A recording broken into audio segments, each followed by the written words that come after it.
মালিক বিন দিনার রহমতুল্লাহ আলাইহি লিখেন, একবার আমি হজে গিয়েছিলাম। হজে যাওয়ার পরে আমি যখন নামাজ আনতে ঘুমাই, দেখি যে হুজুর সাল্লাল্লাহু আলাইহি সাল্লাম আমার স্বপ্ন যুগে হাজির হয়ে গেছে। আমার কলিজার টুকরা যুবক ভাইয়েরা, মুরব্বী বাবারা, আপনারা কারাগো নবীর দিদারের আশায় এত সুন্দর একটা জান্নাতের বাগান সাজিয়েছেন। আমার মাইকের আওয়াজ যতটুক যাইতেছে, আপনাদেরকে আমি বুখারী শরীফের একখানা হাদিস শোনাই। আমার নবীজির দিদার হলো পৃথিবীর শ্রেষ্ঠ নিয়ামত। মনে রাখবেন, একবার যদি আপনার ভাঙ্গা করে আমার নবী দিদার দিয়া দেও, আপনার ভাঙ্গা কপাল জোড়া লেগে গেছে, আপনার আর জাহান্নামের ভয় না।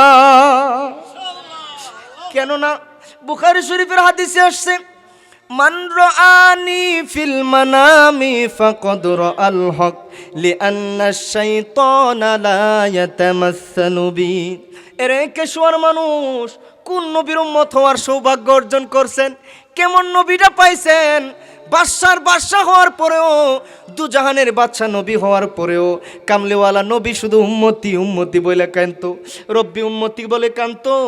আমার নবী বলেন, পৃথিবীর মানুষ রে, ইবলিস শয়তান পৃথিবীর যেই কারো সুরত ধরে তোমারে ধোঁকা দিতে পারবে, কিন্তু আল্লাহর বন্ধু দয়াল নবীর সুরত ধরার ক্ষমতা আল্লাহ ইবলিস শয়তানকেও দেয় না।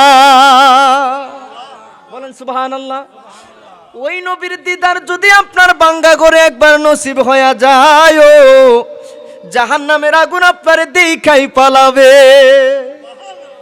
শায়ের বড় চমৎকার করে লিখেছেন, আমার নূরের নবীর দিদার একবার যদি নসিব হইয়া যায়, জাহান্নামের আগুন তারে দেখিয়াই পালায়। সুবহানাল্লাহ বলেন।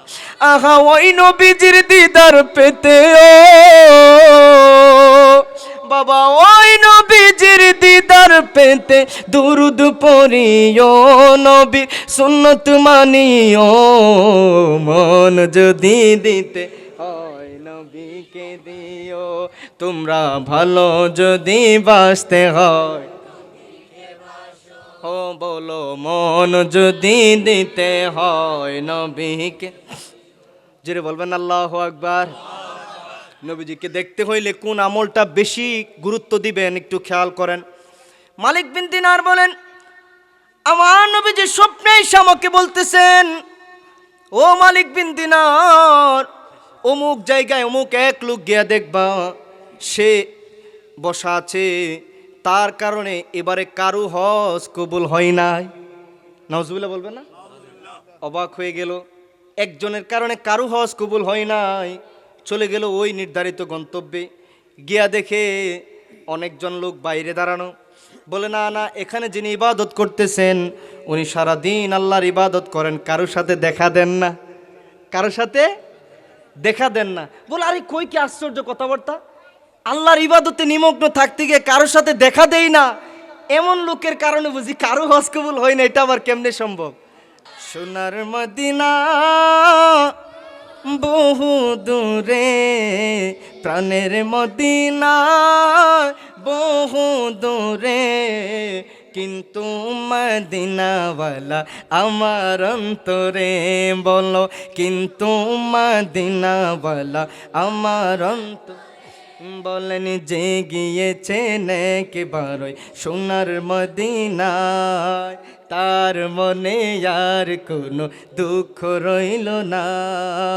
যে গিয়েছে একবার সোনার মদিনায়, তার মনে আর কোনো দুঃখ রইল না, তার মনে আর কোনো দুঃখ রইল না।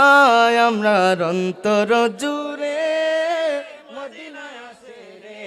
আমার অন্তর জুড়ে মদিনায় আছে রে, মদিনা মদিনা বলে জিকির করে রে মন, মদিনা মদিনা বলে জিকির করে।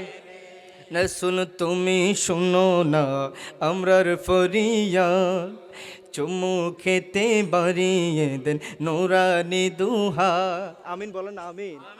ও ওগো রাসূল তুমি শুনো না আমার ফরিয়াদ, চুমুকেতে বাড়িয়ে দে নূরানি হাত, চুমুকেতে বাড়িয়ে দাও নূরানি হাত। আমরার অন্তর গভীরে মদিনায় আছে রে, অন্তর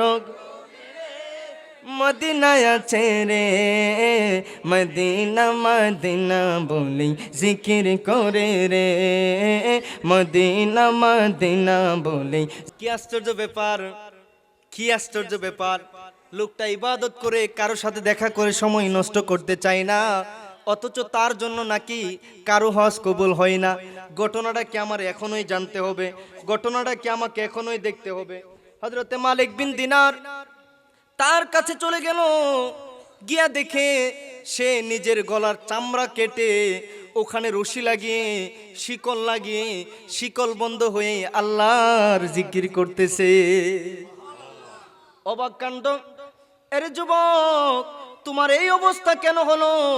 তুমি এই জায়গার মধ্যে তুমি এত কষ্ট কেন করতেছো? এত কষ্ট তুমি কেন করতেছো? লোকটা বলতেছে, হুজুর আমি বড় পাপী, আমি বড় অপরাধ করেছি। জানেননি হুজুর, আমি নেশা করতাম। আপনারা জানেন হাদিসের মধ্যে আসছে নেশা হলো সমস্ত গুনার মূল, সমস্ত গুনার বাবার মতো। কেননা নেশা মানুষকে বেঈমান বানিয়ে দেয়। নেশা করতে করতে যুবকরা অনেক সময় মা বাবার সাথে বেয়াদবি করে বেঈমান হয়ে যায়। যুবকরা অনেক সময় মানুষ হত্যা করে ফেলে, যেটা এই যুবক করেছে। আরেকদিন নেশা করে যখন বাসায় আসছে, মা ধমক দিতেছে, তোমাকে এতবার নিষেধ করছি তারপরে তুমি আজকে আবার নেশা করছো। সে নেশার ঘুরে মাথা ঘুরায়, সে মারে ধাক্কা দিয়ে আগুনের মধ্যে ফেলে দিছে। মা আগুনে পুড়ে দুনিয়া থেকে বিদায় হয়ে গেছে, নাউজুবিল্লাহ। পরে যখন হুঁশ ফিরলো, তার মাথা পাগল হয়ে গেল, পাগলের মতো চিৎকার করতে লাগলো, আহারে আমি কি করলাম, কি করলাম, কি করলাম। আহারে সারা দুনিয়া বিক্রি করলেও তো এখন আর মারে খুঁজে পাবো না।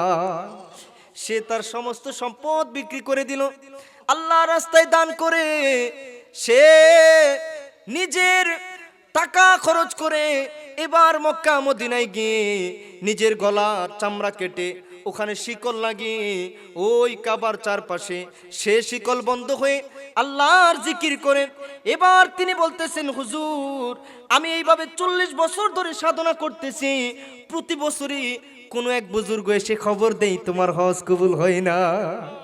মার কলিজায় আঘাত দিলেও বলেন আমার আল্লাহ সহ্য করে না। এজন্য যতটুকু মাইকের আওয়াজ পৌঁছতেছে আমি সবার কাছে বিনয়ের সাথে অনুরোধ রেখে গেলাম, আপনার যত কষ্ট হোক, যত পেরেশানি হোক, যত বিপদ আপদ হোক, আপনি শুধু মা বাবার সাথে একটু মহব্বত তাজিম ঠিক রাখেন, মায়ার সুরে মা গো বাবা গো বলে ডাকেন। এটা হলো দোয়ার ক্যান্টনমেন্ট, এটা হলো দোয়ার আসল ফ্যাক্টরি। এই জায়গা থেকে দোয়া নিয়ে নেন। ওনারা যদি দোয়া করেন, আল্লাহর কসম এই দোয়া সরাসরি আল্লাহর আরশে পৌঁছে যায়। আপনারা বুঝতেছেন? বাবা আল্লাহর ওয়াস্তে পৃথিবীতে 7 রাজার ধন, মা বাপ থাকতেই ওনাদের দোয়া নিয়ে নেন। কষ্ট হলে ওনাদের খেদমত করে ওনাদের দোয়াটা রাখেন। ওনারা হাসি দিলে ঘরে বৈশা কবুল হজের সওয়াব দেই কে? সবাই বলে না কে? আহারে আজকে যদি যুবকরা বুঝতো, যারা হারাইছে তোমরা কি ওদের চোখের পানিগুলা দেখো না? ওনাদের আরজি একটা, আহারে এখন তো কোটি টাকা কামাইলেও যত মায়ার মানুষ দেখি, মার মতো তো কাউরে দেখি না, বাবার মতো তো কাউরে দেখি না। মা বাপ মুসকে হাসি দিলে ঘরের মধ্যে সব কষ্ট দূর হয়ে যায় না? এই মা বাপ আজ যার মা নেই বাবা নেই, আপনারা একটু ফিল করেন। আপনি আমি যদি কোথাও সফরে যাই, কেউ খবর না নিলেও বাবা কল দেই, মা একটু পরে পরে কল দে, আব্বু তুমি কোথায় আছো, বাবা কোথায় আছো, বাবা কেমন আছো, বাবা খাওয়া দাওয়া করছো কিনা, শরীরটা ভালো আছে কিনা। আপনারা চিন্তা করেন যুবক ভাই, উনাদের শরীরের রক্ত খেয়ে আমরা বড় হইছি, উনাদের কলিজা সেরা ধন আমরা এনে কল দিব, মা আপনি খাইছেন কিনা, আব্বা আপনি খাইছেন কিনা, কেমন আছেন, কি করতেছেন, কি লাগবে আপনাদের। কিন্তু ওনারা আমাদেরকে কল দেয়, একদিন এই কল বন্ধ হয়ে যাবে, একদিন আপনারা আর কেউ খবর নিবে না ভাই, আর মায়ের কলটা আসবে না, আর বাবার কলটা আসবে না। এই কল বন্ধ হওয়ার আগে দোয়া নেওয়ার দরকার আছে কিনা? মা বাবা থাকতে শত কষ্ট হলেও মা বাবার পায়ের কাছে বসে যান, মা বাবার কপালে চুমা দেন, মার হাতে চুমা দেন, মা বাবার মুখে হাসি ফুটান, মজার কথা বলেন, মধুর করে ডাকেন। সামর্থ্য অনুযায়ী আপনি যদি কখনো একটা ঘর বাঁধেন, সবচাইতে সুন্দর রুমটা মা বাবারে দিয়ে দেন, আপনার আমার জান্নাত। আমার নবী বলছেন, আল্লাহ কুরআনে বলেছেন আপনাদের জন্য এটা। আপনার মা বাবাকে একটু সেবা করার চেষ্টা করেন, দেখবেন মা বাপ যখন আপনার জন্য জায়নামাজ বিছায়া দোয়া করবে, আল্লাহ সমস্ত বিপদ দূর করে দিবে, আপনার জন্য আল্লাহ সফলতার দরজা খুলে দিবে। বলেন না সুবহানাল্লাহ।